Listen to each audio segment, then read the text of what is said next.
ನಮಸ್ತೆ ರೈತ ಮಿತ್ರರೇ, ನಾನು ನಿಮ್ಮ ಅಶೋಕ್. ನೀವು ನೋಡ್ತಾ ಇರುವಂಥದ್ದು ಅಶೋಕ್ ಆಗ್ರೋ ಸ್ಟುಡಿಯೋ ಯೂಟ್ಯೂಬ್ ಚಾನಲನ್ನು. ಸೊ ರೈತ ಮಿತ್ರರೇ, ನೀವೀಗೇನು ತಮ್ನೈಲನ್ನು ನೋಡ್ಕೊಂಡು ಬಂದಿದ್ರೆ ಮ್ಯಾಕ್ಸಿಮಮ್ ಆ ತಮ್ನೈಲ್ ನೋಡೇ ಕ್ಲಿಕ್ ಮಾಡಿರ್ತಾರೆ ವಿಡಿಯೋನ. 100% ಕರೆಕ್ಟ್, 100ಕ್ಕೆ 100ರಷ್ಟು ಪ್ರತಿಶತ 100ರಷ್ಟು ನಿಜವಾದಂತಹ ಒಂದು ಫ್ಯಾಕ್ಟನ್ನೇ ನಿಮಗೆ ಹೇಳಲಿಕ್ಕೆ ಹೊರಟಿರ್ತಕ್ಕಂಥದ್ದು. ಸೊ ಆ್ಯಸ್ ಯೂಶುವಲ್ ಖಂಡಿತ ನೀವೇನು ಪ್ರತಿ ದಿವಸ ಸುಮಾರು ಒಂದು ಖರ್ಚನ್ನು ಮಾಡ್ಕೊಳ್ತಾ ಇದ್ದೀರಾ.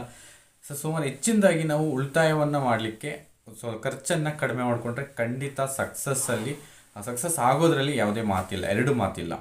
ಸೊ ಖಂಡಿತ. ಸೊ ಒಂದು ದಿನಕ್ಕೆ ಒಂದೇ ಟೈಮ್ ಫುಡ್ ಕೊಟ್ಟು, ಸೊ ಅದಕ್ಕೆ ಕೂಲಿ ಹಾಳುಗಳನ್ನು ಕಡಿಮೆ ಮಾಡಿ. ಒನ್ ಟೈಮ್ ಫುಡ್ ಕೊಡ್ತೀವಿ, ಕೂಲಿ ಒನ್ ಟೈಮ್ ಕೊಡಲಿಕ್ಕೆ ಕೂಲಿ ಹಾಳುಗಳು ಹೆಚ್ಚು ಬೇಕಾಗೋದಿಲ್ಲ. ಸೊ ಪ್ರತಿ ಸಲ ನಾವು ಚಾಪ್ ಮಾಡಲಿಕ್ಕಾಗ್ಬೋದು, ಅದನ್ನು ಕಟ್ ಮಾಡ್ಬೋದು, ಶೆಡ್ಗೆ ತರ್ತಕ್ಕಂಥದ್ದು, ಟ್ರಾನ್ಸ್ಪೋರ್ಟು, ಹಾಗೆಯೇ ಸೊ ಮತ್ತು ರಾಸುಗಳಿಗೆ ಕ್ಲೀನ್ ಮಾಡ್ತಕ್ಕಂಥದ್ದಾಗ್ಬೋದು, ಶೆಡ್ ಕ್ಲೀನಿಂಗ್ ಆಗ್ಬೋದು. ಸೊ ಇವೆಲ್ಲವನ್ನು ತಪ್ಪಿಸ್ಬೇಕಂದ್ರೆ ಸೊ ಈ ಒಂದು ಪ್ಲಾನ್ ಪ್ರಕಾರ ಒಂದು ಪ್ಲಾನಿಂಗನ್ನು ನಾವು ಮಾಡಿಕೊಂಡ್ರೆ ಖಂಡಿತ ಆ್ಯಸ್ ಯೂಶುವಲ್ ನಮ್ಮ ಒಂದು ಡೈರಿ ಫಾರ್ಮಲ್ಲಿ ಲೇಬರ್ಸನ್ನು ತಗ್ಗಿಸ್ಕೊಂಡು ಸೊ ಆದಾಯವನ್ನು ಹೆಚ್ಚಿಸ್ಕೊಳ್ಳಿಕ್ಕೆ ಸೂಕ್ತ ಮಾರ್ಗಗಳನ್ನು ಖಂಡಿತ ಈ ಒಂದು ವಿಡಿಯೋದಲ್ಲಿ ಎಕ್ಸ್ಪ್ಲೈನ್ ಮಾಡ್ತೀನಿ ನಿಮಗೆ. ಸೊ ಮುಖ್ಯವಾಗಿ ಯಾರೆಲ್ಲ ನಮ್ಮ ವಿಡಿಯೋಗಳನ್ನು ಫಸ್ಟ್ ಟೈಮ್ ವಾಚ್ ಮಾಡ್ತಾ ಇದ್ದಾರೆ ಖಂಡಿತ ಸಬ್ಸ್ಕ್ರೈಬ್ ಮಾಡ್ಕೊಳ್ಳಿ. ಹಾಗೆಯೇ ಇತ್ತೀಚಿನ ದಿನಗಳಲ್ಲಿ ನಾವೇನು ವೀಡಿಯೋಸನ್ನು ಅಪ್ಲೋಡ್ ಮಾಡ್ತಾ ಇದ್ದೀವಿ ಪ್ರತಿ ವೀಡಿಯೋಗೆ ಸೊ ಬಿಲೋ 100 ಲೈಕ್ಸ್ ಅಂತೂ ಬರ್ತಾ ಇದೆ. ಬೂಸ್ಟಿಂಗ್ ಇಲ್ಲ ಅಂದರೆ ನೀವು ಅದನ್ನು ಸಪೋರ್ಟ್ ಮಾಡ್ತಾ ಇಲ್ಲ, ಕಡಿಮೆ ಮಾಡಿದ್ದೀರಾ. ಬಟ್ ಯಾರೆಲ್ಲ ಮರೆತು ಲೈಕ್ ಮಾಡದೇ ಇರ್ತಕ್ಕಂಥವ್ರು ಖಂಡಿತ ವಿಡಿಯೋನ ಲೈಕ್ ಮಾಡಿ, ಅದು ಬೂಸ್ಟಿಂಗ್ ಆಗುತ್ತೆ, ನನಗೆ ಎನ್ಕರೇಜ್ಮೆಂಟ್ ಸಿಗುತ್ತೆ. ಹೆಚ್ಚಿನದಾಗಿ ಇನ್ನೂ ಹೊಸದಾಗಿ ಥಿಂಕ್ ಮಾಡಿ ಇನ್ನೂ ಏನು ಹೇಳ್ಬೋದು, ಹೊಸದಾಗಿ ಏನು ಹೇಳ್ಬೋದು ಅನ್ನುವಂತಹ ಒಂದು ಆಲೋಚನೆ ನಮಗೆ ಬರುತ್ತೆ. ಯಾವಾಗಂದರೆ ಸೊ ನೀವು ಅದನ್ನು ಲೈಕ್ ಮಾಡಿ, ಅದನ್ನು ಬೂಸ್ಟ್ ಮಾಡಿದಾಗ, ಸಪೋರ್ಟ್ ಮಾಡಿದಾಗ. ಸೊ ಖಂಡಿತ ಈ ಒಂದು ವಿಡಿಯೋದಲ್ಲಿ ನಿಮಗೆ ನಾನೇನು ತಮ್ಮನಲ್ಲಿ ಹೇಳಿದೆ ಆ್ಯಸ್ ಯೂಶುವಲ್ ಆಗಿ ಅದೇ ಒಂದು ಪ್ಲಾನಿಂಗಲ್ಲೇ ಹೇಳ್ತಾ ಹೋಗ್ತೀನಿ. ಮುಖ್ಯವಾಗಿ ಅಂದರೆ ಒಂದು ದಿನಕ್ಕೆ ಒನ್ ಟೈಮೇ ಫುಡ್ ಕೊಡೋಣ. ಏನು ಫುಡ್ ಕೊಡೋಣ ಮುಖ್ಯವಾಗಿ ಅಂದರೆ ಈ ಕೊಡ್ತಾ ಇರ್ತಕ್ಕಂಥದ್ದನ್ನು ಏನು ಕೊಡೋಣ, ಎಷ್ಟು ಕೊಡೋಣ, ಅದನ್ನು ನಾವು ಮೈಂಡಲ್ಲಿ ಇಟ್ಕೋಬೇಕು.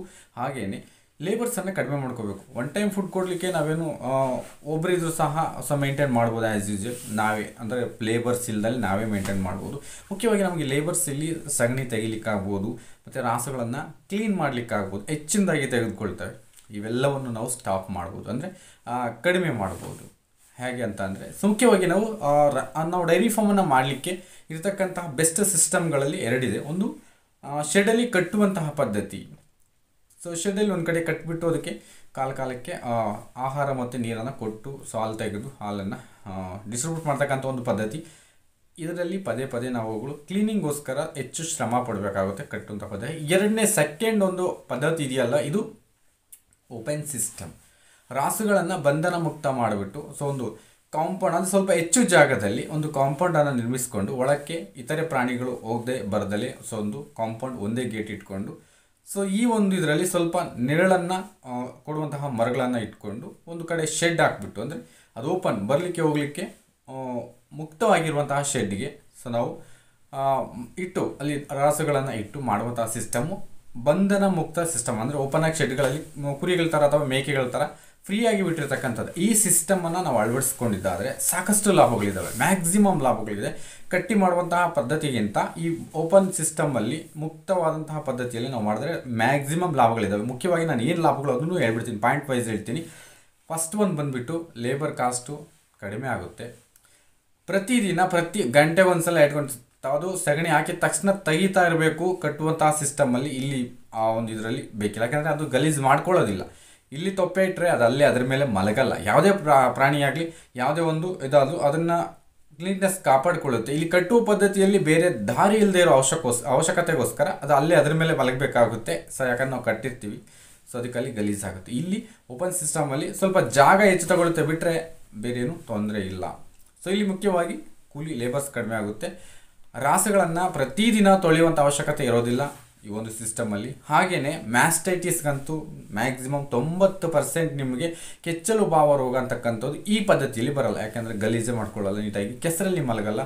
ಸೊ ಇಲ್ಲಿ ಯಾವುದೇ ರೀತಿ ತೊಂದರೆಗಳು ಮ್ಯಾಕ್ಸಿಮಮ್ ಕಡಿಮೆ. ಹಾಗಂತೇಳಿ ನಾವು ನಿರ್ಲಕ್ಷ್ಯ ಮಾಡಬಾರ್ದು. ಅದು ಕೊಡುವಂಥ ಟ್ರೀಟ್ಮೆಂಟ್ ಕಂಪಲ್ಸರಿ ಕೊಡ್ತಾ ಇರಬೇಕು. ಪ್ಲಸ್ ಸಾಕಷ್ಟು ಮೇವನ್ನು ತಿನ್ನುತ್ತೆ, ಅದಕ್ಕೆ ಬೇಕಾದಾಗ ಅಂದರೆ ಬಾಯಾರಿಕೆ ಆದಾಗ ನೀರು ಕುಡಿಯುತ್ತೆ, ಹಸಿವಾದಾಗ ಮೇವು ತಿನ್ನುತ್ತೆ. ತಿಂದು ಒಂದು ಕಡೆ ಆರಾಮಾಗಿ ಮಲಗುತ್ತೆ. ಮೆಲುಕು ಹಾಕಲಿಕ್ಕೆ ಮ್ಯಾಕ್ಸಿಮಮ್ ಟೈಮನ್ನು ತೆಗೆದುಕೊಳ್ಳುತ್ತೆ. ಫ್ರೀ ಇರುತ್ತೆ ಅಂದರೆ ಸಾಕಷ್ಟು. ಈಗ ನಾವು ನಾಲ್ಕೈದು ಸಾರಿ ಮೇವನ್ನು ಕೊಡೋ ಬದಲು ಒನ್ ಟೈಮೇ ಫುಡ್ ಕೊಟ್ಟರೆ, ಸೊ ಈ ಕಾನ್ಸೆಪ್ಟ್ ನಾನು ಏನಾರು ಹೇಳಿದ್ನಿ ಅದನ್ನೇ ಈಗ ಎಕ್ಸ್ಪ್ಲೇನ್ ಮಾಡ್ತಾ ಹೋಗ್ತೀನಿ. ಒನ್ ಟೈಮ್ ಫುಡ್ ಕೊಡೋದ್ರಿಂದ ಏನು ಲಾಭಗಳಿದೆ ಅಂತಂದರೆ ಸಾಕಷ್ಟು ಲಾಭಗಳಿದೆ. ರೈತರಿಗೆ ಲೇಬರ್ ಖರ್ಚು ಕಡಿಮೆ ಆಗೋದಲ್ಲದೆ, ಈಗ ಇಬ್ಬರು ಮೂವರು ಒಂದು 3 ಟೈಮ್ ಫುಡ್ ಕೊಡ್ತಿದ್ದೀವಿ ಅಂತ ಅಂದರೆ ಅದನ್ನು ಚಾಪ್ ಮಾಡಲಿಕ್ಕೆ, ಕಟ್ ಮಾಡಲಿಕ್ಕೆ ಸೊ ಇಬ್ಬರು ಬೇಕಾಗುತ್ತೆ. ಅದನ್ನು ಮತ್ತೆ 4-5 ಸರಿ ಬರಲಿಕ್ಕೆ, ಶೆಡ್ಗೆ ಹೋಗೋದು ಬರೋದು ಮಾಡಲಿಕ್ಕೆ ಖಂಡಿತ ಸೊ ಲೇಬರ್ಸ್ ಅಂತೂ ಹೆಚ್ಚು ಬೇಕಾಗುತ್ತೆ. ಬಟ್ ಇಲ್ಲಿ ನಾವು ಒಂದೇ ಟೈಮು ರಾಸುಗಳಿಗೆ ಏನೆಲ್ಲ ಅವಶ್ಯಕತೆ ಇದೆ ಅನ್ನೋದನ್ನು ಆಲ್ರೆಡಿ ತಿಳ್ಕೊಂಡೆ. ಅಷ್ಟನ್ನು ಸಹ ಒಂದೇ ಸಲ ಪೂರೈಸಿಬಿಟ್ರೆ ಅಂದರೆ ಒಮ್ಮೆ ಚಾಪ್ ಕಟ್ರಲ್ಲಿ ಹಸಿಮೇವನ್ನು, ಒಣಮೇವನ್ನು, ದಾಣಿ ಮಿಶ್ರಣವನ್ನು ಚಾಪ್ ಕಟ್ರಲ್ಲಿ ಚಾಪ್ ಮಾಡಿದಂಥ ಹಸಿಮೇವು ಮತ್ತು ಒಣಮೇವು ಎರಡನ್ನು ಮಿಕ್ಸ್ ಮಾಡಿ ಅದರ ಮೇಲ್ಭಾಗದಲ್ಲೇ ಸಹ ನಾವು ದಾಣಿ ಮಿಶ್ರಣವನ್ನು ಸಹ ಮಿಕ್ಸ್ ಮಾಡಿ ಇಷ್ಟು ರಾಸುಗಳಿಗೆ ಇಷ್ಟು %, ಓವರಾಲ್ ದಾಣಿ ಮಿಶ್ರಣವನ್ನು ಮಿಕ್ಸ್ ಮಾಡಿಬಿಟ್ಟು ಟೋಟಲಿ ಒಂದು ರಾಸುವಿಗೆ 40 kg ತೂಕ ಬರುವಷ್ಟು ಆಹಾರವನ್ನು ಒಂದು ಕಡೆ ನಿಮ್ಮ ಒಂದು ಏನು ಗೊಂತು ಅಂತ ಕೇಳ್ತಾರೆ, ಗೊಂದಿಗೆ ಅಂತೇಳಿ ಅಂದರೆ ಫೀಡರ್ಗಳಲ್ಲಿ ಸೊ ಒಂದು 40 kg ಒಂದು ರಾಸುವಿಗೆ ಬರುವಷ್ಟು ಮೇವನ್ನು, ಎಷ್ಟು ರಾಸುಗಳಿದೆ ಅಷ್ಟು 40 kgಯನ್ನು ಹಾಕ್ಬಿಟ್ಟು ಒಮ್ಮೆಲೆ ಹಾಕ್ಬಿಟ್ಟು ಬಿಟ್ಟುಬಿಡಿ. ರಾಸುಗಳು 1 ಗಂಟೆ ಅಥವಾ 2 ಗಂಟೆಯಲ್ಲಿ ಸಂಪೂರ್ಣವಾಗಿ ತಿಂದುಬಿಟ್ಟು ಆ ನಂತರ ನೀವೇನಾದರೂ ಎಕ್ಸ್ಟ್ರಾ ಕೊಟ್ಟರು ಸಹ ತಿನ್ನಲ್ಲ. ಮ್ಯಾಕ್ಸಿಮಮ್ 40 kg 24 ಗಂಟೆಗೆ ಅದಕ್ಕೆ ಸಾಕಾಗುತ್ತೆ. ಅದರ ಜೆನ್ಯೂನ್ ಕೆಪಾಸಿಟಿ ಎಷ್ಟಿರುತ್ತೆ ಅಷ್ಟು ಹಾಲು ಉತ್ಪಾದನೆ ಅಂತೂ ಕಂಪಲ್ಸರಿ ಮಾಡುತ್ತೆ. ಸೊ ಅದಕ್ಕೆ ಒಮ್ಮೆಲೆ ನೀವು ಫೀಡ್ ಕೊಟ್ಟಿದ್ದು ಅದು ಬೆಳಗ್ಗೆ ಆದರೂ ಕೊಡಿ, ಯಾವುದಾದ್ರೂ ಒನ್ ಟೈಮ್ ಕೊಡಿ. ಸೊ ಮ್ಯಾಕ್ಸಿಮಮ್ ಆ ಒಂದು ನೈಟ್ ಟೈಮ್ ಆದರೂ ಕೊಡಿ. ಬೆಳಗ್ಗೆ ಇವತ್ತು ನೈಟ್ ಟೈಮ್ ಕೊಟ್ಟರೆ ನೆಕ್ಸ್ಟ್ ನಾಳೆ ನೈಟ್ ಟೈಮ್ ಕೊಡ್ಬೋದು.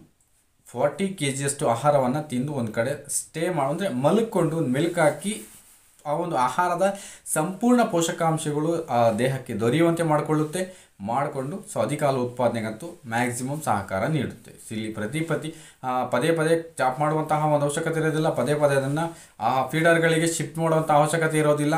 ಹಾಗೆಯೇ ಈ ಒಂದು ಓಪನ್ ಸಿಸ್ಟಮ್ ಮಾಡೋದ್ರಿಂದ ಸೊ ವರ್ಷಕ್ಕೊಮ್ಮೆ ತೊಳೆದ್ರೂ ಸಹ ಏನು ತೊಂದರೆ ಇಲ್ಲ, ವರ್ಷಕ್ಕೊಮ್ಮೆ ಕ್ಲೀನ್ ಮಾಡೋದು ಏನು ತೊಂದರೆ ಇಲ್ಲ. ಸೊ ಬಿದ್ದಂತಹ ಸಗಣಿಯನ್ನು ಬೆಳಗ್ಗೆ ಅಥವಾ ಸಾಯಂಕಾಲ ಯಾವುದಾದ್ರೂ ಒನ್ ಟೈಮ್ ತೆಗಿಬೋದು. ಸೊ ನಮ್ಮ ಫೀಲ್ಡ್ ಏನಿರುತ್ತೆ ಓವರಾಲ್ ಫೀಲ್ಡಲ್ಲಿ ಸೊ ಅಲ್ಲಲ್ಲಿ ಸಗಣಿ ತೊಪ್ಪೆ ಬಿದ್ದಿರುತ್ತೆ, ಅದನ್ನು ಎತ್ತಿ ಸೈಡ್ಗೆ ಹಾಕ್ಕೊಂಡ್ರೆ ಸಾಕು. ಬೆಳಗ್ಗೆ ಕಟ್ಟು ಪದ್ಧತಿಯಲ್ಲಾದರೆ ನೀನು ಬೆಳಗ್ಗೆ ಹಾಕಿರುತ್ತೆ ಆಗ ತೆಗಿಬೇಕು, ಅನಂತರ ಹಾಲು ತೆಗಿಬೇಕು, ಮಧ್ಯಾಹ್ನ ಹಾಕಿರುತ್ತೆ ಸಾಯಂಕಾಲ ತೆಗಿಬೇಕು, ಅನಂತರ ಹಾಲನ್ನು ತೆಗಿಬೇಕಾಗುತ್ತೆ. ಸೊ ಈ ಸಿಸ್ಟಮ್ ಇರೋದ್ರಿಂದ ಸೊ ನಾವು ಹಾಲು ಕರೆಯುವಂತಹ ಒಂದು ಜಾಗವನ್ನೇ ಬೇರೆ ಇಟ್ಟಿರೋದ್ರಿಂದ ಅಲ್ಲೇನು ಕೊಳಕಿರೋದಿಲ್ಲ, ಸೊ ತೊಂದರೆ ಇರೋದಿಲ್ಲ. ನೀಟಾಗಿ ಅಲ್ಲಿಗೆ ಬಂದು ಅಲ್ಲಿ ಕಾಲು ತೆಗಿತವೆ, ಆ್ಯಸ್ ಇಟ್ ಈಸ್ ಫೀಲ್ಡ್ಗೆ ಹೊರಟೋಗ್ತವೆ. ಈ ಸಿಸ್ಟಮನ್ನು ಎಲ್ಲರೂ ಅಂದರೆ ಈ ಒಂದು ಇದು ಮಾಡ್ಕೋಬೇಕಂದ್ರೆ ಜಾಗದ ಅವಶ್ಯಕತೆ ಇದೆ. ಖಂಡಿತ ಆ ಜಾಗದ ಅವಶ್ಯಕತೆ ಇರ್ತಕ್ಕಂತಹ ಪ್ರತಿಯೊಬ್ಬರು ಅಳವಡಿಸ್ಕೊಂಡ್ರೆ ತುಂಬಾ ಯೂಸ್ ಆಗ್ತಕ್ಕಂಥದ್ದು ನಮ್ಮ ಡೈರಿ ಫಾರ್ಮರ್ಸ್ಗೆ. ಸೊ ಖಂಡಿತ ಇದನ್ನು ಜಸ್ಟ್ ಒಂದು ಸಲ ಪ್ರಾಯೋಗಿಕವಾಗಿ ಅಂದರೆ ನೀವು ಅದು ನೋಡೋಣ, ಅದನ್ನು ಟೆಸ್ಟ್ ಮಾಡೋಣ ಅನ್ನೋ ಉದ್ದೇಶಕ್ಕೋಸ್ಕರ ಆದರೂ 1 ಅಥವಾ 2 ರಾಸುಗಳನ್ನು ಟ್ರೈ ನೋಡಿ ನಿಮ್ಮ ಒಂದು ಬದಲಾವಣೆಯನ್ನು ನೀವೇ ನೋಡ್ತೀರಾ. ಸೊ ಪರೀಕ್ಷಿಸಿ ಖಂಡಿತ ಅದು ಯಶಸ್ಸು ಅಂತ ಅನಿಸಿದ್ರೆ ಖಂಡಿತ ನೀವು ಆ ಒಂದು ಇದನ್ನು ಖಂಡಿತ ನಮಗೂ ತಿಳಿಸಿ. ಸೊ ಈ ಒಂದು ಸಿಸ್ಟಮ್, ಈ ಒಂದು ಮ್ಯಾಟ್ರ್ ನಿಮ್ಗೆ ಏನು ಅನ್ನಿಸ್ತು ಅನ್ನೋದನ್ನು ಖಂಡಿತ ನಮಗೆ ಕಾಮೆಂಟ್ ಮಾಡಿ, ಲೈಕ್ ಮಾಡೋದಂತೂ ಮರಿಬೇಡಿ. ಸೊ ಇಷ್ಟು ಮಾಹಿತಿ ನಿಮ್ಗೆ ಇಷ್ಟ ಅಂತ ನಾನು ಅಂತೂ ಅಂದ್ಕೋತೀನಿ. ಸೊ ಇದನ್ನು ಎಂಡ್ ಮಾಡ್ತಾ ನಮಸ್ಕಾರ. ನಾನು ನಿಮ್ಮ ಅಶೋಕ್.